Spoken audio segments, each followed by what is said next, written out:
What we have been advocating for on the part of labor is wage award that doesn't have much bureaucracies, that doesn't have much, you don't have a lot of issues around the law, because the law that prescribes minimum wage said 5 years. Until you are made that, no other thing can kick in. But we said for the immediate, let government come out. Just as some state government has announced that we're paying 40,000, some say 50,000. So they should do something like that. We have also heard some states as well coming and saying that they are going to pay PMS allowance of XYZ amount. So those are the wage awards that we were thinking and we are pushing government to do. We also made discussion by saying the 3,000 buses being proposed to be made available is not sufficient.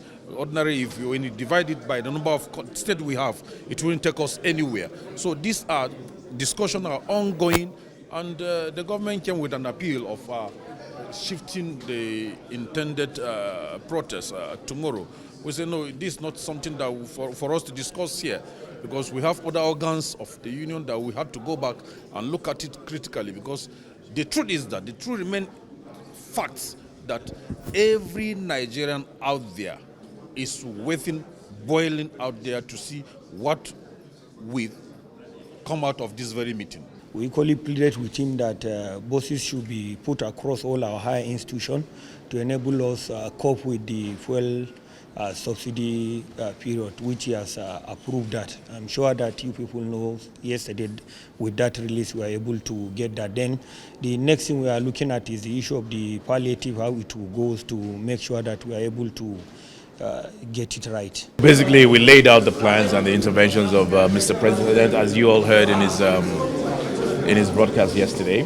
We made it clear that this was just Mr. President's initial rollout and interventions, and that conversations will be ongoing as we go along.